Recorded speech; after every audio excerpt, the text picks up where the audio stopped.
মানুষগুলো পাগল হয়ে যাবে। কেউ থাকবে তখন টয়লেটে, ইমাজিন কেমন ভাবে আল্লাহ নকশা এঁকেছেন। কেউ থাকবে টয়লেটে, কেউ থাকবে ক্ষেত খামারে, কেউ থাকবে অফিস আদালতে, কেউ থাকবে রান্নাঘরে, কেউ থাকবে মৌজ মাস্তির ভেতরে।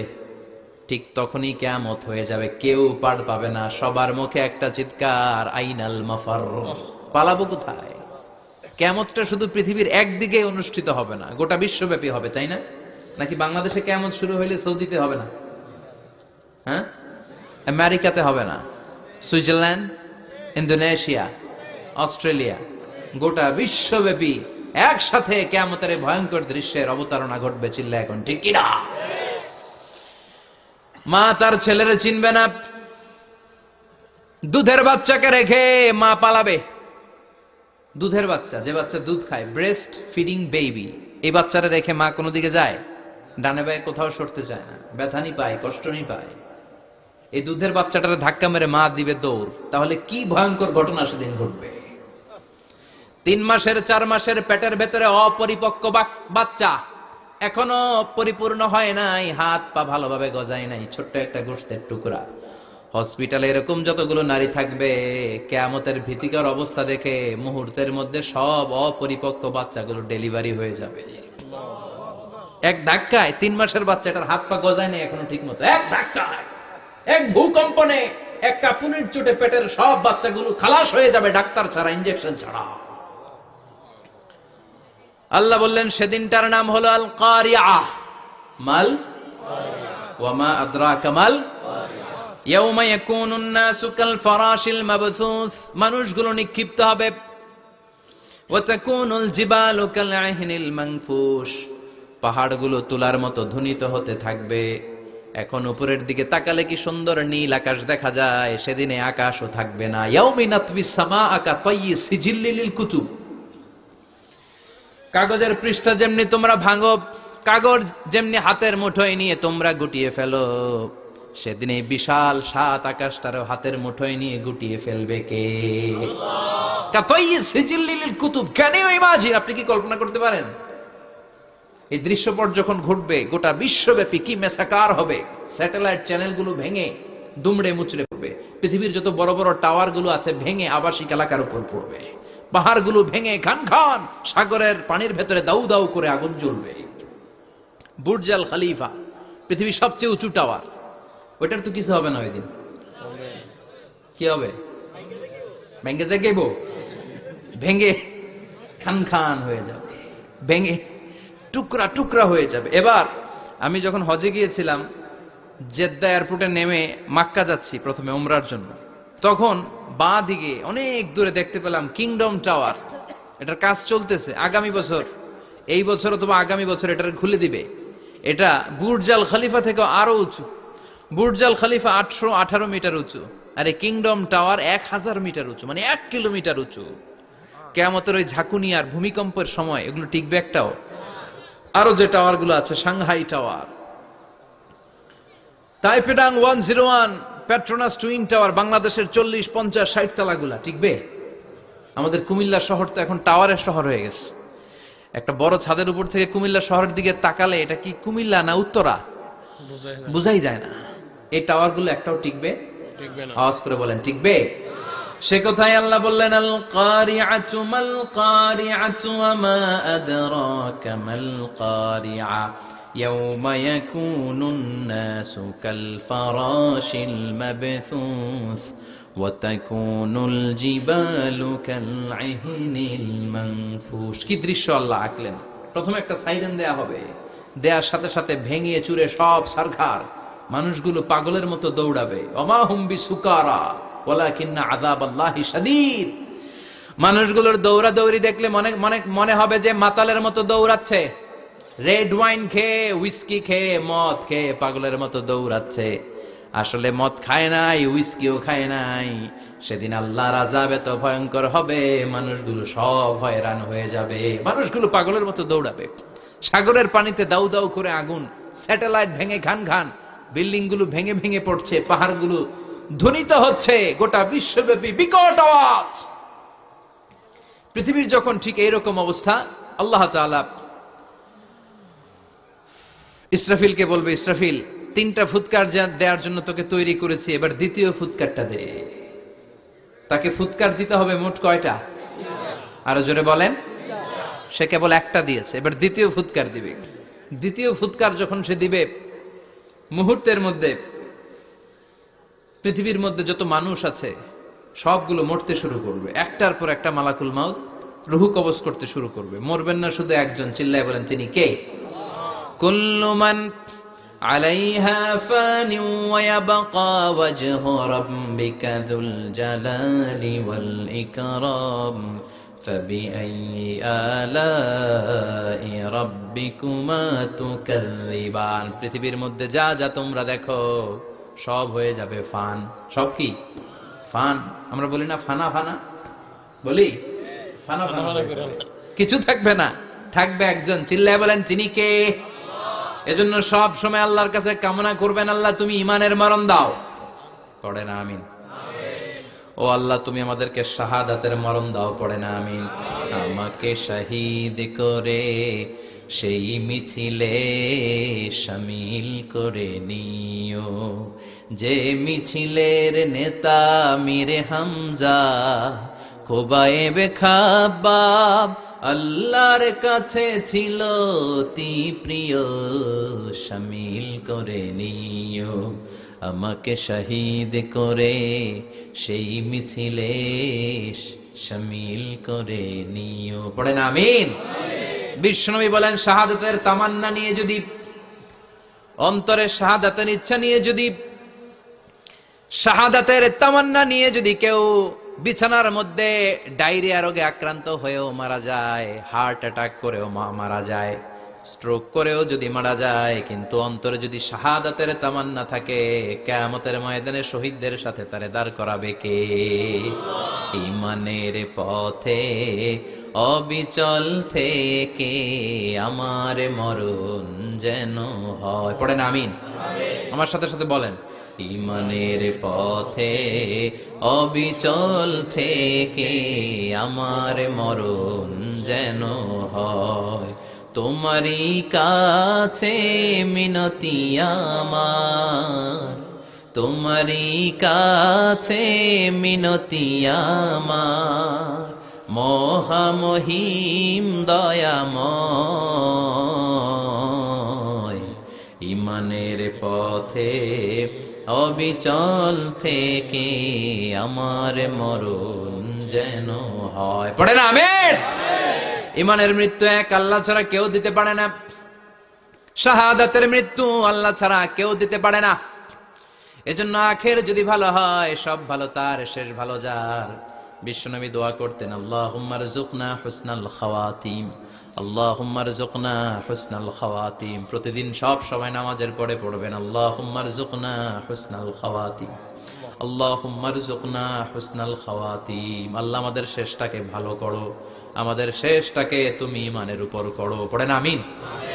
অনেক আল্লাহওয়ালা নামাজি শেষ জীবনে মুরতাদ হয়ে যায়, নাস্তিক হয়ে যায়, আছে না নাই? মুফাসসির ইসলামের নাম শুনছেন? অনেক ইসলামের বয়ান দিত লোকটা শুরু থেকে আমি তাকে চিনতাম। অনেক ইসলামের বয়ান করতো, ইসলামের পক্ষে এসে অনলাইনে কথা বলতো। আস্তে আস্তে আস্তে আস্তে নাস্তিক হয়ে গেছে। এজন্য বিশ্বনবী বলতেন, আল্লাহুম্মা রযুকনা হুসনাল খাওয়াতিম, আল্লাহ শেষটা আমার ভালো করো, আমার শেষটা যেন কালিমাতুত তাইয়্যিবা লা ইলাহা ইল্লাল্লাহর উপর হয়, আমার শেষটা যেন ঈমানের উপর হয়। পড়ে না আমিন? এক সাহাবা জিহাদের ময়দানে, বুখারীর বর্ণনা, যুদ্ধের ময়দানে সে সামনে যাই পাচ্ছে, লা তাজিদু শাযযা ওয়ালা ফাযযা ইল্লা ইয়াকতুলু বিসাইফি, বিশাল তলোয়ার নিয়ে আল্লাহু আকবার বলে বলে কাফের আর মুশরিকের বাচ্চাগুলোরে কচুকাটা করছে। সাহাবীরা দেখে পেছন থেকে বাহাবা দেয়, নবীর কাছে এসে খুশ খবর দেয়, ও নবী দেখেন আপনার সাহাবী দিন কায়েমের আন্দোলনে কালিমার পতাকাটারে জমিনের বুকে পতপত করে উড়ানোর জন্য কেমন করে যুদ্ধের ময়দানে, জিহাদের ময়দানে কাফের আর মুশরিকদেরকে কচুকাটা করছে। নবী দেখেন আজকে জিহাদের ময়দানে যুদ্ধের সব সওয়াব আল্লাহ এই সাহাবীরই দিয়ে দিবে। বিশ্বনবী বললেন, হুয়া ফিন্নার, সে জাহান্নামে যাবে। সাহাবীরা তো অবাক, জীবন বাজি রেখে তলোয়ার নিয়ে কাফেরদের সাথে যুদ্ধে ময়দানের মধ্যে লিপ্ত। একটার পর একটা কাফের গুলোরে হত্যা করে জাহান্নামের মেহমান করে পাঠিয়ে দিচ্ছে। এই লোকটা কেমন করে জাহান্নামী হয়? বিশ্বনবী বললেন হুয়াফিন না, এই লোকটা জাহান্নামে যাবে, এরে কেউ বাঁচাতে পারবে না, জাহান্নামী। এক সাহাবী মনে মনে বলল, এই লোকটা কেমন করে জাহান্নামী হয়, আমি তার পেছনে পেছনে দেখবো তার শেষ পর্যন্ত কি ঘটে, কারণ নবী যা বলে এটা তো কোনোদিন মিথ্যা হতে পারে না। সাহাবী লুকিয়ে লুকিয়ে তার পিছু নিল। দেখলো যুদ্ধ করতে করতে জিহাদের ময়দানে শত্রুদের মাঝখানে ঘাটির ভেতরে সে মারতে মারতে চলে গিয়েছে। মারতে মারতে কাফেরদের মাঝখানে এমন জায়গায় চলে গিয়েছে, চারদিক থেকে কাফেররা তাকে ঘেরাও দিয়ে ফেলেছে। এবার আর সে পারে না। দীর্ঘ সময় যুদ্ধ করতে করতে এবার ক্লান্ত শ্রান্ত, এবার নিজেও মারে আবার মাইরও খায়, মারে আবার মাইরও খায়। খেতে খেতে হঠাৎ এক কাফেরের তলোয়ারের আঘাতে তার ডান হাত নাই, এক কোপে ডান হাতটা জমিনে পড়ে গিয়েছে, ফিনকে দিয়ে রক্ত, ব্লিডিং হতে হতে, রক্তপাত হতে হতে সাহাবী নিস্তেজ, আর পারে না, আর সহ্য করতে পারে না। শাহাদাতের জন্য অল্প একটু দেরি, এই অল্প একটু দেরি সাহাবীর আর সহ্য হয় নাই। ওই সাহাবী নিজের তলোয়ারটা জমিনের মধ্যে গেড়ে তলোয়ারের উপরে ঝাঁপিয়ে পড়েছে। তলোয়ারের এক মাথা পেটের এইখান দিয়ে ঢুকে পিঠের ওই পাশ দিয়ে বের হয়েছে। যে সাহাবী পেছন থেকে ফলো করেছে সে বলে আশহাদু আন্না মুহাম্মাদ রাসূলুল্লাহ, আল্লাহু আকবার। দৌড়ে এসে নবীর কাছে বলে, ও নবী, আপনি যে নবী, শেষ নবী, আখিরি জামানার পয়গম্বর, আপনি যে বিশ্ব নবী, কোনো সন্দেহ নাই, আমি নিজ চোখে চাক্ষুষ দেখে এসেছি আপনার ওই সাহাবা আত্মহত্যা করে দুনিয়া থেকে বিদায় হয়েছে। এজন্য শেষটা কার, শেষটা কিভাবে যায় আমরা জানি। এজন্য আল্লাহর কাছে আমরা ফরিয়াদ করি আমাদের মৃত্যু যেন ঈমানের মৃত্যু হয়। আমিন পড়েন, আর জোরে পড়েন আমিন। দ্বিতীয় ফুৎকার দেওয়ার সাথে সাথে আল্লাহ মালাকুল মাউতকে বলবে, ও মালাকুল মাউত, পৃথিবীর সব মানুষগুলোর রূহ কবজ কর। সব মানুষের রূহ কবজ হয়ে যাবে, সব জিনদের রূহ কবজ কর, সব জিনদের রূহ কবজ হয়ে যাবে। এবার সব ফেরেশতাদের রূহ কবজ কর, সব ফেরেশতাদের রূহ কবজ হয়ে যাবে। আল্লাহ বলবেন আখবিরনি মাইয়াবকা, আর কে কে বেঁচে আছে বল। মালাকুল মাউত বলবে, আল্লাহ মানুষগুলো সব শেষ, জিনগুলো শেষ, ফেরেশতাগুলো শেষ, শুধুমাত্র 4 জন বড় বড় ফেরেশতা এখনো মরে নাই। আল্লাহ বলবে, যা জিব্রাইল, মিকাইল, ইসরাফিল, যে ইসরাফিলের ফুৎকারে কিয়ামত হয়েছে ওই ইসরাফিলকেও শেষ করে ফেল। জিব্রাইল, ইসরাফিল, মিকাইল সব শেষ। এবার মহাবিশ্বে কেউ নাই। আল্লাহ বলবেন আখবিরনি মাইয়াবকা, ও মালাকুল মাউত আজরাইল, এবার কে আছে? কই কেউ নাই, সব শেষ। কেউ আছে? কেউ নাই, সব শেষ। আছে শুধু আল্লাহ আর মালাকুল মাউত, ঠিক কি না? আল্লাহ বলবে আখবিরনি মাইয়াবকা, ও মালাকুল মাউত আমারে বল কে আছে? কয় আমি আছি। কয় তুই মর। আমি আছি, আমি। আল্লাহ বলবে তাহলে এবার তুই মর। তুই মর শোনার সাথে সাথে মালাকুল মাউতের কাঁপুনি ছুটে যাবে, খিচুনি ছুটে যাবে, ভয় ভয়ে খিচুনি ছুটে যাবে, কারণ মৃত্যুটা তো সে দেখেছে। দুইটা সিস্টেমে মালাকুল মাউত রূহ কবজ করে। আপনারা যারা আল্লাহওয়ালা, আপনাদের মাথার সামনে এসে একটা যুবক, সুশ্রী, যত সুন্দর হতে পারে একজন মানুষ, এরকম একজন মানুষের চেহারায় আসবে আপনাদের কাছে। এসে সুগন্ধি পারফিউম মাখা সাদা ধবধবে কাপড় পরে এসে আপনার শিওরে বসবে।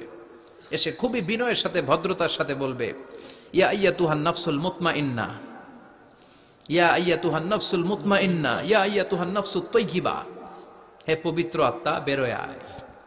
বলার সাথে সাথে আপনার রুহটা স্মুথলি বের হয়ে যাবে। ইয়াতি বিহানুত মিন হানুতিল জান্নাহ, কাফান মিন আকফানিল জান্নাহ, জান্নাতের হানুতে করে কাফনের মধ্যে পেঁচিয়ে আপনার রুহটারে মালাকুল মাউত ইল্লিনে নিয়ে যাবে। আল্লাহ আমাদের সবার নসিবে এই ঘটনা তুমি জারি করে দিও, আমিন। আর যারা ইসলাম মানে নাই, কোরআন মানে নাই, বিশ্ব নবীরা মানে নাই, তাদের সামনে কুৎসিত আকৃতির একটা ভয়ঙ্কর চেহারা নিয়ে আসবে। বিআকবাহি মা ইয়াকুন, হাদিসে এসেছে, যত খারাপ হতে পারে একজন মানুষের চেহারা, যত দুর্গন্ধযুক্ত হতে পারে একজন মানুষের দেহ, বিদঘুটে ভয়ঙ্কর রাক্ষসে এক চেহারা নিয়ে আসবে। মুমিনের সামনে এসে যেমনি ভদ্রভাবে বসে যায়, সে এরকম আসবে না, সে ত্রাস সৃষ্টি করবে। ডাকাত যখন আপনার অ্যাটাক করে এমন ত্রাস সৃষ্টি করবে, কোপ মেরে আঘাত করে আপনি ভয়ে সব দিয়ে দিবেন। ওনারা দেখলে আপনার পিলে চমকে যাবে।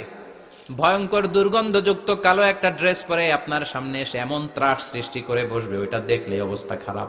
চিৎকার দিয়ে ধমকাবে আর বলবে, ইয়া আইয়াতুহান নাফসুল খাবিসা, হে পাপাত্তা বেরোয় আয় ইলা গাদাবিল্লাহ, আল্লাহর ক্ষোভ, আল্লাহর রাগের দিকে তুই বের হয়ে আয়। মুমিনের আত্মাটা যেমনি স্মুথলি বের হয়ে এসেছে, কাফেরের আত্মাটা বলার সাথে সাথে বেরোতে চাইবে না। আত্মাটা একবার ডানে দৌড়, একবার বায়ে দৌড়, একবার সামনে দৌড়, আর একবার পিছনে দৌড়। এবার মালাকুল মাউত আরো হিংস্র হয়ে যাবে, পা থেকে টান মেরে সারা দেহ থেকে খিচুনি দিয়ে পুরো দেহটারে চাপতে চাপতে জীবিত একটা ছাগলের চামড়া জীবিত অবস্থায় তার দেহ থেকে উল্টো দিকে টেনে টেনে বের করলে যেমন কষ্ট হয়, একজন কাফেরের রুহু দেহ থেকে টেনে হিচড়ে মালাকুল মাউত বের করে ফেলবে। এজন্য আল্লাহর কাছে আমরা চাই, ঈমানের পথে অবিচল থেকে আমার মরণ যেন হয়। প্রতিদিন পড়বেন এটা দোয়া। ঈমানের পথে থেকে যেন আমাদের মৃত্যু হয়, পড়েন আমিন। মালাকুল মাউত এই দৃশ্যগুলো নিজেই ঘটিয়েছে, তার জানা আছে মৃত্যুর কত কষ্ট। আল্লাহ বলবেন মর, বলার সাথে সাথে কাঁপুনি ছুটে যাবে। আল্লাহ বলবেন কেঁপে লাভ নাই, মর, মরতে হবেই, কারণ কুল্লু নাফসিন, everyone has to take the test of death. সবাইকে মৃত্যু নিতে হবে, গ্রহণ করতে হবে স্বাদ। The most certain thing in our life is death, but the most uncertain thing in our life is the time of death. আমাদের জীবনের সবচাইতে সুনিশ্চিত বিষয় হচ্ছে যে আমরা মরবো, এটা আমরা সবাই জানি না, কিন্তু সবচাইতে অনিশ্চিত বিষয় হচ্ছে যে আমরা কখন মরবো, এটা আমরা কেউ জানি না। জানি মালাকুল মাউত কাঁপতে থাকবে। আল্লাহ বলবেন জান্নাত এবং জাহান্নামের মাঝ বরাবর একটা জায়গা আছে, আল আরাফ, ওইখানে দাঁড়া। ওইখানে দাঁড়িয়ে মালাকুল মাউত বিকট একটা চিৎকার দিয়ে সারা পৃথিবীর মানুষগুলো, ফেরেশতাগুলো যেমনি দুনিয়া থেকে বিদায় হয়েছে, মালাকুল মাউত তখন বিদায় হয়ে যাবে। সেদিন বিকট একটা চিৎকার মেরে তিনি বিদায় হবেন। বিশ্বনবী বলেন মালাকুল মাউতের মরণের সময় সেই চিৎকারটা ওই দিন এত ভয়ঙ্কর হবে, দুনিয়াতে যদি তখন মানুষ থাকতো, কিয়ামত ঘটানোর জন্য আলাদা করে ইসরাফিলের সিংগায় ফুৎকার দেওয়ার আর দরকার হতো না। মালাকুল মাউতের মরণের কষ্টের ওই চিৎকারের আওয়াজ শুনলে মানুষগুলো সব কানের পর্দা ফেটে জমিনের মধ্যে তখনই লাশ হয়ে পড়ে যেত। মালাকুল মাউত এখন আর নাই, ডানে বায়ে সামনে পেছনে কেউ নাই, একজন ছাড়া, তিনি কে? আল্লাহ তখন বলবেন ইয়া আরদু আইনা নাহারুকে, পৃথিবী তোর নদীগুলো কই, বিল্ডিং গুলো কই, রাজা বাদশা গুলো কই, পৃথিবীর নাজ নেয়ামত কই, ভোগের দুনিয়া আজকে কোথায়, অহংকার দাপট আর ক্ষমতার বড়াই আজকে কোথায়? লিমানিল মুলকুল ইয়াউম, who belongs the kingdom today, আজকে ক্ষমতা কার? চিল্লায় বলেন তো, সেদিন ক্ষমতা হবে কার? আল্লাহ। লিমানিল মুলকুল ইয়াউমা লিল্লাহিল ওয়াহিদিল কাহ্হার, ক্ষমতা সেদিন কারো নয়, ক্ষমতার মালিক একজন, তিনি কে? সব ক্ষমতার মালিক আল্লাহ, কেউ নাই, সব মরে গেছে। এভাবে যে কত হাজার কোটি বছর আল্লাহ একা থাকবেন এটা আল্লাহ জানেন, আমরা কেউ জানি। ইসরাফিলকে আল্লাহ বানিয়েছিলেন সিংহায় 3টা ফুৎকার দেওয়ার জন্য, চিৎকার করে বলতে হবে কয়টা?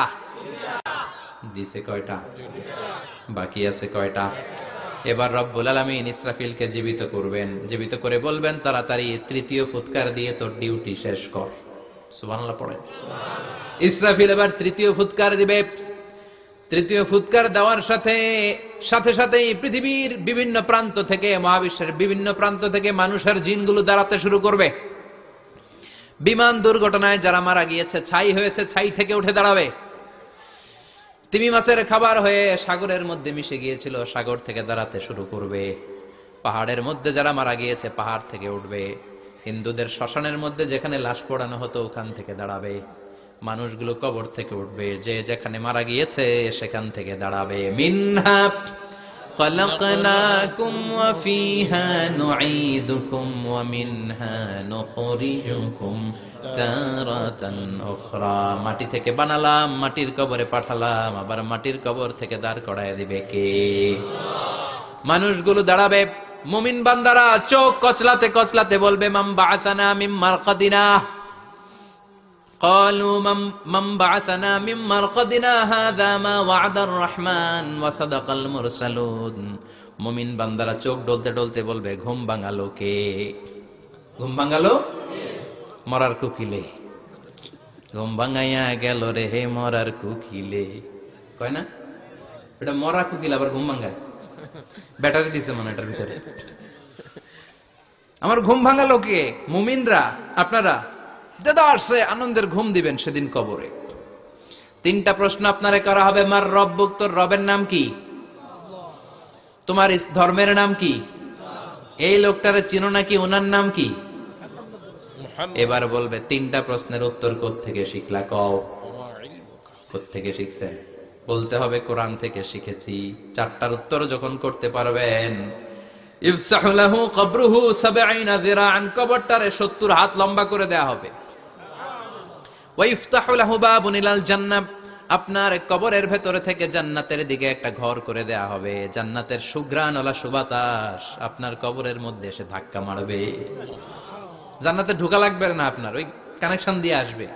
এয়ার কন্ডিশনের যে রুমগুলো আছে, ওই রুমগুলোর ভিতরে না ঢুকলো, দরজার আশেপাশ দিয়ে হাঁটলেও একটা ঠান্ডা ঠান্ডা আছে বাতাস আছে না নাই? দেহের মধ্যে লাগে। জান্নাতে আপনার ঢোকা লাগবে না, কবরের মধ্যে শুয়ে শুয়ে জান্নাতের সুবাতাস পাবেন।